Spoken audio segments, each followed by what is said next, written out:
Sir ఇటువైపు సహస్ర parents చూసుకుంటే అతనికి శిక్ష పడాల్సిందే అంటూ ఉన్నారు. కానీ ఇక్కడ అబ్బాయి ఏజ్ చూసుకుంటే 18 బిలో. కాబట్టి అతనికి ఎలాంటి శిక్ష పడే అవకాశం ఉంటుంది? ఎందుకంటే మైనర్ పిల్లలకి అసలు శిక్ష పడదు అంటూ కూడా మనం సమాజంలో వింటూ ఉంటాం. మరి జువెనైల్ కోర్ట్ ఇచ్చిన తీర్పు ఏంటి? అసలు ఎలాంటి శిక్ష పడే అవకాశం ఉంటుంది? ఇప్పుడు మైనర్ పిల్లలకి శిక్ష పడద్దు అన్నది వేరు. శిక్ష పడదనడానికి లేదు, పడకుండా ఉంటది అనడానికి లేదు. మైనర్ని డిఫరెంట్ ప్రాసెస్లో ట్రయల్ చేస్తాయి కోర్ట్స్. జువెనైల్ జస్టిస్ యాక్ట్ ప్రకారంగా ట్రయల్ చేస్తుంది ఎవరు బిలో 18 years పిల్లలు అయితే కనుక. But subject to the condition they should not have the knowledge of the offence what they have committed or what they are going to commit అన్నది. వాళ్ళు ఏదైతే నేరం చేసినారో చేయబోతున్నారో వాళ్ళకి అది తెలియనప్పుడు వాళ్ళని జూనియర్స్ కింద కన్సిడర్ చేయాల్సిన అవసరం ఉంటుంది. But in this circumstances, in this case, ఈ మోర్ పర్టికులర్ కేసులో వాడు, as I told you before, వాడు తను ఆల్రెడీ ప్లాన్ వేసుకున్నాడు, స్ట్రాటజీ అంతా కూడా రచించుకున్నాడు. తనకు తెలుసు దీని రెప్లికేషన్స్ ఎట్లా ఉంటాయి, నేను పోయి కత్తితో పొడవాలి, 1 కాదు 2 సార్లు, వాడు 8 సార్లు 7 సార్లు పొడి చేసినాడు. అంటే అమ్మాయిని క్రూరంగా చంపాలన్న ఇంటెన్షన్ వాడికి ఉంది. It's not an accident provocation కాదు ఇది. సడన్ గా ఏదో వచ్చింది, వాడు రాడుతో కొట్టినాడు, కత్తితో కొట్టినాడు, ఆడుతుంటే రాయితో కొడితే పగిలిపోయింది, తల చనిపోయింది అనుకోవడానికి లేదు. వీడు ప్రాపర్గా ప్రిపేర్ అయి ఉన్నాడు. ప్రిపేర్ అయ్యేసి మన ఇంటెన్షన్, మోటివ్, ప్రిపరేషన్ అన్నీ కూడా కనబడుతుంది. న్యాయానికి కూడా అంటే చట్టం ఏం చూస్తుందంటే ఒక అఫెన్స్ జరిగిందంటే వాళ్ళు నిజంగానే వాడు కావాలనే చేసినాడా, లేదంటే కనుక యాక్సిడెంటల్గా జరిగిందా, వాని ఇంటెన్షన్ ఉందా లేదన్నది. ఇంటెన్షన్ ఆల్రెడీ క్లియర్గా కనబడుతుంది. కనబడ్డ తర్వాత ఇంకా వీడిని జునైల్ కింద కన్సిడర్ చేసేసి వీడిని శిక్షించాలి అని అనుకోవడానికి లేదు. He has full knowledge. కాబట్టి నన్ను అడిగితే ఏమంటానంటే, but he has to be treated as major. ఆ రకంగా ట్రీట్ చేసేసి ఇటువంటి వాటిని మనం స్ట్రింజెంట్గా పనిష్ చేస్తే తప్ప ఇంకొకటి చేయడానికి ఆలోచించుతారు. చిన్నపిల్లలు అఫెన్స్ చేసిందంటే ఆ వీడియోలు మనకంటే చిన్నపిల్లలు ఎక్కువ చూస్తూ ఉన్నారు. ఇవాళ వీడు ఏ రకంగా చేసినాడు ఏంటనేసి వీళ్ళు అవే నేర్చుకొని ఏమైతుందిలే శిక్ష పడదంటే వీడికి చేసే పని అంతా కూడా తెలిసి ఉంటుంది. తెలిసిన తర్వాత కూడా వాడిని అఫెన్స్ కమిట్ చేస్తున్నాడంటే వాడికి నాలెడ్జ్ ఉన్న తర్వాత కూడా మనం వాడిని అఫెన్స్ కమిట్ చేసిన తర్వాత వాడిని వదిలేయాలి అని అనుకుంటే మాత్రం ఇట్స్ అ ఫులిష్నెస్ అవుతుంది. సో కాబట్టి ఇటువంటి వాటిలో చట్టాలు స్ట్రింజెంట్గానే ఉండే, చట్టపరంగా కూడా శిక్షిస్తే మాత్రము శిక్షలు తప్పే. కాబట్టి it's better that know the law, చట్టాలు తెలుసుకోండి, జాగ్రత్తగా వ్యవహరించండి అన్నది చెప్పగలుగుతారు. అసలు అంటే సార్ ఇప్పుడు ఆ క్రైమ్ సిరీస్ లో కూడా జస్ట్ క్రైమ్ చేసేంత వరకే వీళ్ళు చూడగలుగుతున్నారు, కానీ ఆ తర్వాత ఎలాంటి శిక్ష పడుతుంది, పోలీసులకు దొరుకుతాయి అనేది చూడడానికి ఇష్టపడట్లేదు అని చెప్పొచ్చు. మరి ఇప్పుడు ఈ కేసులో ఇతనికి ఎలాంటి శిక్ష పడే అవకాశం ఉండొచ్చు అంటారు? అసలు ఏంటి ప్రాసెస్ ఏ విధంగా ఉంటుంది? ఇప్పుడు మర్డర్ చేసిన వాళ్ళకి లైఫ్ ఇంప్రిజన్మెంట్, ఖచ్చితంగా ఉరిశిక్ష కూడా పడే అవకాశాలు ఉంటాయి. చట్టం చెప్తా ఉంది, చట్టం నిర్దేశించింది. సో అటువంటప్పుడు వీడి పిల్లలు అని చెప్పేసి కన్సిడరేషన్ తీసుకొని వాడిని ఎక్స్క్యూజ్ చేస్తే కనుక ఖచ్చితంగా it's wrong message to society. But మనం ఏ శిక్షలు పడుతుంది అంటే ఇన్ టర్మ్స్ ఆఫ్ లా ఖచ్చితంగా వాళ్ళకి ఏదైతే మేజర్స్ ఉంటారో వాళ్ళకి పడే శిక్షల కంటే కూడా వీళ్ళకి 50% పనిష్మెంట్ తగ్గించేసి శిక్ష ఇచ్చే అవకాశాలు జువెనైల్ జస్టిస్ యాక్ట్లో ఉన్నాయమ్మా. సార్ వాళ్ళకి ఏమైనా కౌన్సిలింగ్ ఇచ్చే అవకాశం ఉంటుందా? ఎందుకంటే ఇప్పుడు వరకు వీళ్ళు they are in the child హోమ్లో ఉంటారు, చైల్డ్ కస్టడీ మన స్టేట్ హోమ్లో ఉంటారు. దాంట్లో వాళ్ళు కౌన్సిలింగ్ ఇస్తారు. కౌన్సిలింగ్ ఇచ్చేసి వీళ్ళని బాగు చేయడానికి వీళ్ళ మైండ్స్ మళ్ళీ వాట్ యు కాల్ లైక్ అంటే ఎటువంటి రాంగ్ నోషన్లో వీరు వెళ్ళినారు, వీళ్ళ మైండ్ ఎందుకు ఇంత పొల్యూట్ అయింది, వీళ్ళని ట్యూన్ చేసేసి సెట్ చేసేసి బాగు చేసేసి కూడా కౌన్సిలింగ్ ఇచ్చేసి వాళ్ళని వదిలేసే అవకాశాలు కూడా ఉంటాయి. But not in this type of cases. ఇటువంటి కేసెస్లో మాత్రం 100% ఎంత కౌన్సిలింగ్ చేంజ్ చేసినా కూడా వానికి మాత్రం శిక్ష మాత్రం తప్పదు, ఒకవేళ నేరం తనే చేసిందని చెప్పి ప్రూవ్ అయితే. కానీ ఇక్కడికి వచ్చిన తర్వాత ఇప్పుడు ఈ నేరం తను చేసిందా లేదా అన్నది ఫస్ట్ ఎవిడెన్స్ ప్రూవ్ కావాలి. ఎవరు చూస్తున్నారు ఇక్కడ? ఎవరు చూడలేదు. తను వెళ్ళిండు ఆ టైంకు కింద గోడ నుంచి చూసిందని చెప్పి ఎవరు సాఫ్ట్వేర్ ఇంజనీర్ చెప్పిందని చెప్పి చెప్తున్నాం మనం. సో మరి అది చూసినప్పుడు నిజంగానే ఈ అబ్బాయి పోయేసి మర్డర్ చేసిండు, కత్తితో పొడిచిండు అనే దానికి సాక్ష్యాధారాలు ఎక్కడ ఉన్నాయి? మన ఇంటర్ప్రిటేషన్స్, ఇవన్నీ కూడా మన ఇంటర్ప్రిటేషన్స్. అతను చెప్తాడు, ఆ టైం చెప్తాడు, ఆ టైం చెప్పిన తర్వాత వాళ్ళు తప్పించడానికి ఎవడో మా లాంటి లాయర్లు మళ్ళీ తయారవుతారు. తను నేరం ఒప్పుకున్నప్పటికి కూడా కోర్టుకు సాక్ష్యాధారాలు కావాలి. కోర్టుకు అంటిల్ అండ్ అన్లెస్ కోర్టుకు మన సాక్ష్యాధారాలు ఇస్తే తప్ప వాడిని శిక్షించరు. నువ్వు పొడిచింది నువ్వు చూసినావా? కత్తి తీసుకెళ్ళింది నువ్వు చూసినావా? కత్తి తీసుకెళ్ళి పొడిచి బయటకు వచ్చింది నువ్వు చూసినావా? వన్ బ్యాట్ తీసుకొచ్చింది నువ్వు చూసినావా? There is no evidence for anything. There is no eyewitness in this case.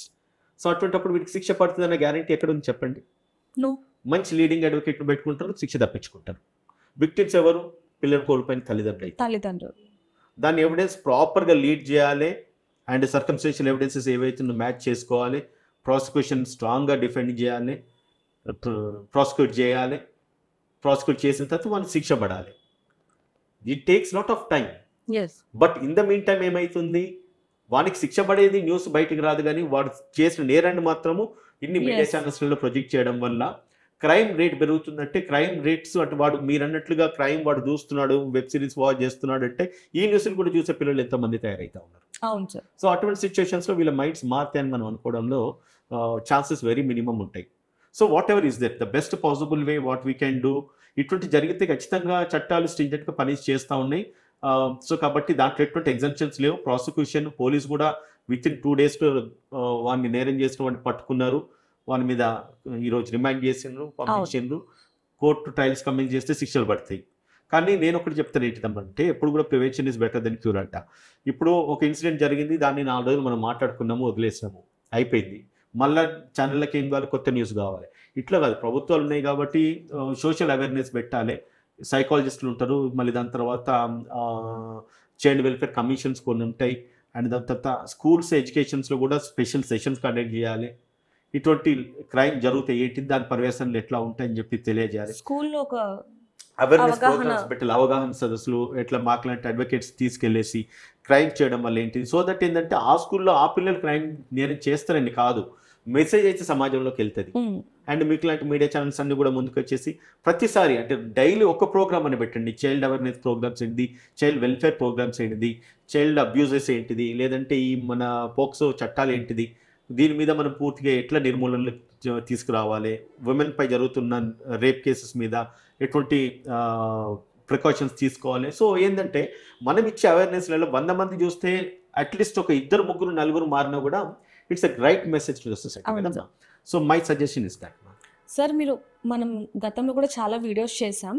So ఇప్పుడు మీరు ఎప్పుడు ఒకటే చెప్తూ ఉంటారు, అంటే క్రైమ్ జరగక ముందు ఏ విధంగా అయితే ప్రాసెస్ ఉందో, జరగక ముందు కూడా అలాంటి జరగకుండా నివారించాలి, అదొక ప్లాన్ చేయాలని మీరు చాలాసార్లు చెప్పడం జరిగింది. ఇప్పుడు కూడా ఏ విధంగా చేయాలని కూడా మీరు చెప్తూ ఉన్నారు. కానీ దీనికి ముందడుగు వేసే వాళ్ళు ఎవరు ఉంటారంటారు? ఇప్పుడు ఏదైనా కూడా ఇప్పుడు ఫస్ట్ స్టెప్ ఎవరంటే ప్రభుత్వమే. రాష్ట్రాలలో head of the state chief minister ఉంటారు, and every department has their own ministers, home ministers ఉంటారు, ఎడ్యుకేషన్కి వస్తే ఎడ్యుకేషన్ ఉంటారు, మెడికల్కి వెళ్తే మెడికల్ ఉంటారు. Once government take any decision that will definitely have an impact on the system. ఇప్పుడు నేను అంటున్నట్లుగా నిజంగానే ఒక ఎడ్యుకేషన్ శాఖ మంత్రి నిర్ణయం తీసుకొని ఎవ్రీ స్కూల్స్లో why don't we conduct a single session in a week, ఒక వారంలో ఒక వీక్ క్రైమ్ మీద ఏం జరుగుతుంది, పిల్లల మైండ్స్ ఎట్లా పొల్యూట్ అవుతున్నాయి, దాన్ని ఎట్లా ఎరాడికేట్ చేయాలి, ఒకవేళ నేరం చేస్తే దానికి ఎటువంటి శిక్షలు ఉంటాయి, నేరాలను నిర్మూలించడం ఏ విధంగా అయితే నిర్మూలించగలుగుతాం అన్నది ఇప్పుడు మనము స్కూల్స్కి వెళ్తే డైలీ ఒక 6 నుంచి 8 పీరియడ్స్ ఉన్నాయి. అవును సార్. వారంలో నువ్వు 6 నుంచి 8 పీరియడ్స్లో వారంలో ఒకరోజు ఒక 2 పీరియడ్స్ దీనికి వెచ్చించండి. ఒక Saturday or Friday or Thursday, what ever is that, A day అయినా పర్లేదు. ఒక ఎక్స్పర్ట్ అడ్వకేట్ కావచ్చు, లేదంటే కనుక ఒక సైకాలజిస్ట్ కావచ్చు, లేకపోతే ఒక కెరియర్ కోచ్ కావచ్చు, ఒక మోటివేషనల్ స్పీకర్ కావచ్చు, ఇటువంటి వాళ్ళు వెళ్ళేసి స్కూల్స్లలో కనుక సెషన్స్ కండక్ట్ చేస్తే అక్కడ నుంచి అంటే ఆ స్టాండర్డ్ ఆఫ్ స్కూల్స్లో ఉన్న పిల్లల మైండ్స్ పాడైతున్నాయి, పొల్యూట్ అవుతున్నాయని కాదు, but it is a lesson, it's a message. So ఇది తీసుకెళ్ళగలిగితే పిల్లలు చేసే నేరాలను మాత్రం మనం పూర్తిగా నిర్మూలించడానికి నాకు తెలిసి మోర్ దెన్ 50 to 70% ఇంపాక్ట్ అయితే ఖచ్చితంగా ఉంటుందమ్మా. ఏముండదమ్మా, ఇప్పుడు వీళ్ళంతా కూడా ఇగ్నోరెన్స్ అంతే, ఇన్నోసెన్స్ అంతే.